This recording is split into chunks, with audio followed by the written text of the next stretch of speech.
Hello again. I'm recording this at the beginning of February 2025, and the topic for this podcast has been driven by events that are going on internationally. And it made me think about the types of negotiation that people get into and also some of the tactics they use. And that's why I thought this would make a good subject for a podcast. So, um, whereas what's triggered this are things that are happening internationally, the same styles and techniques apply to really any kind of negotiation that people get into. And when you get into a sales environment, the chances are you will encounter these. I will pretty much guarantee it. So what I want to start with is just talking about the two types of negotiation. And this is how we characterize the main type. So the first one is known as distributive negotiation or positional negotiation.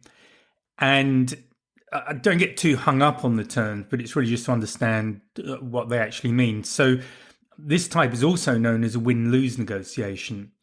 And a way of thinking about this is that basically you're looking at a fixed amount of resource, whatever that might be, and you can think about it as a pie, one way of visualizing it, and it has to be divided between the parties involved. And what each party is doing is basically maximizing their own share, and they're quite happy to do that at the expense of the other party or parties involved. So this examples of this might be negotiating the price on a car, a salary, a one-off contract. But the characteristics and the things to look out for, it gets very competitive. It's very focused on individual gains. And really, there's no consideration about the long-term relationship between the parties. So this is really very much a one-off deal. And at least one of the parties involved just wants to get as much as they can out of it at the expense of the other.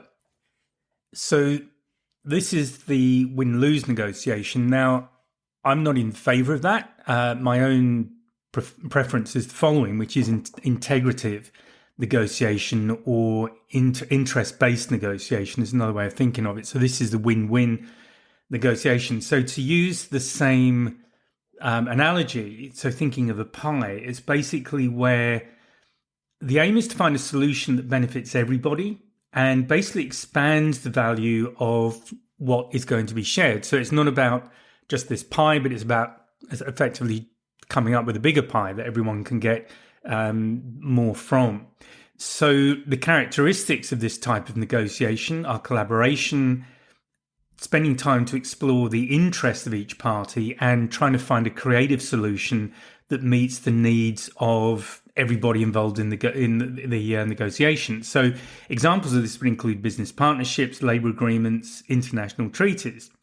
And what you will see in the way that these negotiations are handled is that people will be cooperative, they're focused on mutual benefits, and the aim is to build a long-term relationship. So if you've listened to previous podcasts, if you've been on my training course, you'll know that one of the big things I tend to stress is the importance of building long-term relationships with people. Even if what you're selling is effectively a one-off deal or feels like a one-off deal, don't forget you always have the possibility of referrals. People know other people. If you do a good job with them, then you're likely to get referrals back. And referrals are great because they're very hot leads. So the reason for talking about this is partially about understanding your negotiation style. And do you have a need to win? So are you going for a win-win when you're with a client, or are you going for a win-lose? But just as importantly, you need to understand where your client is coming from. So you may well find that the client, the person that you're negotiating with, is one of these people who has to feel they've won in some way. So if you recognize that person, I'm going to go through some tactics in a moment as well that they're likely to use. But if you recognize that you're dealing with that sort of a person, then the trick really is to just build in a little bit of maneuvering room into the negotiation. So, for example, it might be price, so that you start with a price that is higher than would deliver a win-win for you, so that both parties win, but just allow them to have their little victory and knock you down a bit so that you still finish up with the margin that you need for it to be a good deal for you and your business, but also they feel that they've won. And it's kind of egoic. It's quite immature in many ways, that style of negotiation, the win-lose. But unfortunately, that is the nature of some of the people that you're going to be dealing with. So once you recognize who you're dealing with, particularly if you've been negotiating with them for a while and this deal just won't close, you don't understand what's going on, you're coming at it from a win-win position, but they need to win. They need to feel they've got one over you in some way. Then just recognize that, look at that as a possible reason why this deal just won't close, and go from there. And I do know from early days when I started in selling, so it was the sort of period where you would take clients out for lunch, that sort of thing. There was, I heard of one guy, I never dealt with him, but it was a purchasing guy, and he would never close a deal until a salesperson had taken him out for lunch. And you can argue the ethics of that, but that was the reality. And if you want to do business with those people, if you want to get these deals across the line, then this is the kind of thing you really need to be thinking about. So these are the types of negotiation. So what I'm going to do now is just quickly run through about a dozen different tactics and just talk about how you can recognize them. So these tactics, it's important to recognize what people are doing, because then you know how to counter them and how to just bring the sale to a successful conclusion if that's getting the deal, or perhaps deciding to walk away from that client, because some of these clients, they're just going to want to win every time. It will always be at your expense, and you may decide that that's just not the kind of client you want. So this is just as important. So the first one is the highball, lowball offer. So the way you can recognize that is that one party will start with an extreme offer, which is far above or below the expected range.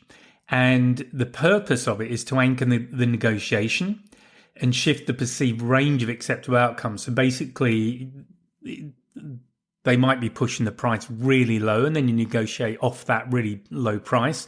Or conversely, you get really high and you negotiate off that. It's not quite the same as a price anchor, but it's similar in some ways. And basically, the way to spot it is that the initial offer will be unrealistic or completely unreasonable compared to what the normal market rates are or the norms are within the market. So if you're coming across that, where they're throwing in maybe it might be a price negotiation where they're coming in exceptionally low, and then just recognize what they're doing. The second one is good cop, bad cop. And the way to recognize that is that one negotiator will appear to be very aggressive or unyielding, while the other is very reasonable. So I think we're all familiar with good cop, bad cop. And really the purpose of that is just to really emphasize what the good cop is saying, so that seems reasonable, because obviously the comparison is against what the bad cop is saying. And it's quite easy. I think most of us would recognize that pretty easily, but just look for sudden shifts in tone or approach between the two people who are representing the same side. So if it's a potential client, then the two people are going to be behaving very differently. So that's good cop, bad cop. The third one is nibbling. So this is where you've almost reached an agreement, and then the other party asks for additional small concessions. So what they're trying to do is to just get extra value from the deal while you're focused on finalizing the deal itself. So you're kind of in that mindset that it's done and dusted, and then all of a sudden you're having to accommodate other concessions or some other thing that benefits the client. So that's, again, pretty easy to recognize because new demands are introduced late in the process. So usually in negotiations, and the way I teach negotiation is to get all of the demands, all of the requirements identified up front and go from there. Silence is another one. Now, this is actually quite a useful tactic when you're closing a deal as well. But the way it works simply is that one of the parties, it might be you as the salesperson, or it might be the client, they just remain silent once a proposal has been made or the counter offer has been made. And the idea is it's really basic psychology. It just makes you feel very uncomfortable. Most people are really uncomfortable with silence, and they'll tend to fill it. And of course, if an offer's just been made and it's then silent, usually, and there's an old adage, the first person to speak has just lost the deal, or lost the advantage in the deal anyway. So just be aware of that. And if that is going on, don't fall for it and just stick to your guns. Time pressure is another one, so number 5, and that's where one party is creating a sense of urgency by imposing deadlines or by emphasizing scarcity. Now, you've probably recognized this as a sales tactic as well. So this is something that you can use to get a client over the line to make a decision. Now, again, I always come from the place of ethical selling. So I certainly would use that, and I have used it. But it's where I know that the solution I'm offering is going to benefit the client, and I recognize there's some hesitation there because it is a commitment, and there are all sorts of reasons why there might be hesitation. So the time pressure part of negotiation is certainly something to use, but beware of it being used unethically. And that would be where someone is being pushed into a rushed decision. And by rushed, I mean that they haven't had the time they need to just weigh up all the pros and cons and be happy with it. And this will depend a little bit on the personality type of the person you're dealing with. So again, I use DISC as a model because there's only 4 types of people, and there's certainly 2 of those do need time to really weigh things up. And if that's what you're dealing with, if you are dealing with one of the personality types that needs to weigh everything up, be comfortable, then it's important to respect that because, again, we're coming back to a win-win type solution, and you're looking at having a long-term relationship. If you feel you've been pressured into a decision, particularly when it doesn't always work out the way that you hoped, then clearly you're not going to feel like you want to continue to do business with that personal business or company. So that's the purpose of it when looking at it from a negotiation standpoint. And it's fairly obvious to recognize, but there'll be frequent mentions of time constraints. That's the only offer. The offer is only good for today. To be honest, those kind of things I tend to walk away from. That's just I tend to be quite impulsive, and I am actually educating myself not to be, because it doesn't always turn out well. Number 6 is walking away. So that's kind of the ultimatum. So the other party just threatens to walk away or break off the negotiation. And it's really there to apply pressure to either force you to reconsider your position. So presumably there's some sort of an impasse has been reached in the negotiation, or to just test your resolve, how committed you are to the offer you're making. And again, recognizing it's pretty straightforward. They might use statements like, "This is my final offer." They might physically leave. So this comes back down to, if you're negotiating and your client or potential client is using that tactic, how badly do you want the business? Because also I find that when you're dealing with people like that, it's not a good basis for a relationship. It's almost bullying. And to me, that's not a good place to start a relationship when you've got that kind of thing going on. So again, I would question how much you want to or you need to do business with that particular client. Maybe you don't have a choice. I don't know. Okay, 7 is flinch. So this is the visible reaction. So it's a gasp or a facial expression, something like that, or a comment, just indicating shock or disbelief at your proposal. So it's really, the purpose of it is to really make you doubt your own position and undermine you. And it's, again, pretty easy to recognize. So be aware of that one. And again, I would assume, I don't know you obviously, but I would assume that if you're listening to this, what you're putting in is what you feel is a fair offer. And then it comes back to your resolve and your commitment to doing a deal with that particular person or company. So there's one, the bogey. I don't know how that comes across. Anyway, so the signs there, it's pretending a minor issue is of major importance to trade it for later for something of real value. So again, it's just a way of gaining leverage by appearing flexible on something non-critical. You can recognize it because it'll be emphasized very strongly, but later it's given up quite easily. So again, this is where really good qualification and the kind of negotiation tactics I teach come in very handy, because you should be able to eliminate those things pretty early on, so they can't be used as a negotiating technique. I can't even say it when it comes to finalizing the deal. Number 9 is the reluctant party. So these are just where somebody is feigning disinterest or hesitation about closing the deal. So the truth is they are interested, but they are just trying to apply a bit of pressure to get better terms or to really get you more eager to finalize the agreement. So in doing so, to give something away.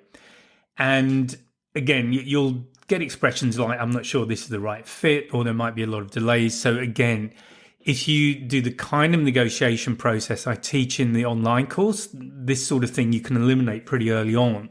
Or if it does come up later, you've already got the answers to it. Cherry picking is the 10th thing to look for. So selectively focusing on the most favorable terms of your offer while ignoring others. So what they're trying to do is to maximize the benefits of the offer without addressing points that are less favorable.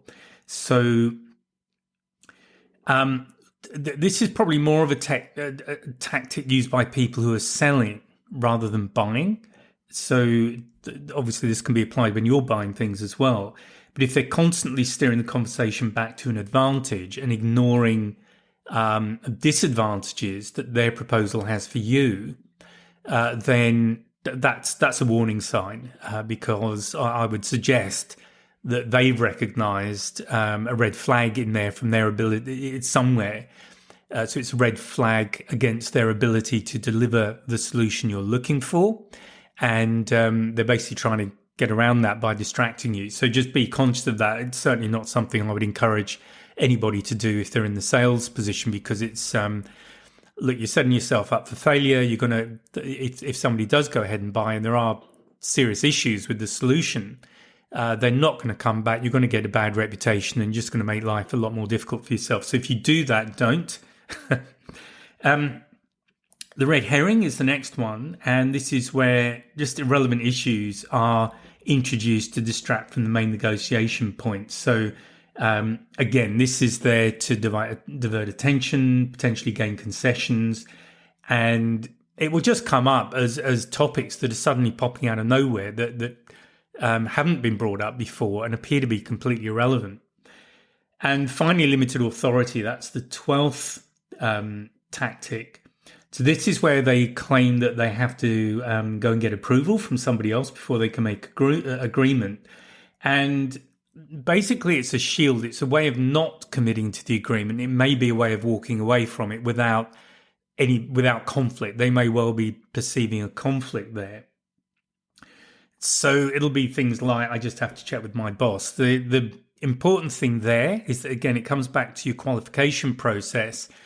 Have you identified who the key players are? Who is the signing authority, the person who can sign off on the deal? And you really need to have them involved, certainly in the final conversation, if it's involved multiple meetings.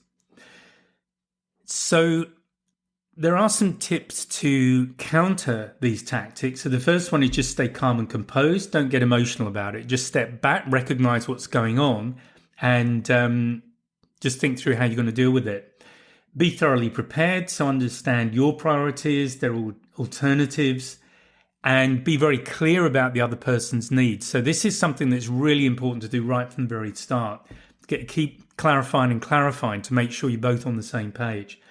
Ask questions. That's how we understand. So anything that's ambiguous, get clarification on, get them to be specific. That's really important. And that will expose these tactics that are going on, if that's what's going on. Document any agreements so that that will stop any last minute changes or the nibbling that I spoke about. And this is where I like to write things up after a meeting. I would always put them in the CRM, but I'd also write a summary and email that back to my client and just ask them to agree that that is what was discussed and agreed, and ask if there is anything they feel that I've missed or they would like to add at that point. So if you keep things documented as you go through these discussions, it does make it much harder for people to throw in these little left field things that are designed to throw you off. And then the other thing is just call out tactics. Be polite, but firmly address any behavior that you feel is just manipulative. And again, look, possibly it will blow the deal. Some people, as I've said, are very immature emotionally, and they won't appreciate being called out, but do you really want them as a client? And it also makes it clear that you're being respectful, but you're also going to stand your ground. You have your business responsibilities and you're going to respect those, and you expect your client to treat you with the same courtesy and respect. So I would definitely support that. So look, it's just a look at negotiations, the types of negotiation and the tactics. I've covered quite a lot there, but I hope you found it useful. And I'll speak to you in the next podcast. And you're always welcome to drop a line if you have a question or would like me to cover something else. Okay, bye for now. If you found this podcast useful and hopefully it's got you thinking, please sign up to my mailing list. There's a link in the description where you can just sign up and I'll keep you informed of what's going on. There's also a link to a free 1-hour webinar. It's an on-demand webinar, and I'll take you through 3 things you can do right now to improve your sales confidence, and that includes handling objections and closing the sale. So please check out the links and please join the mailing list, and I'll speak to you next time.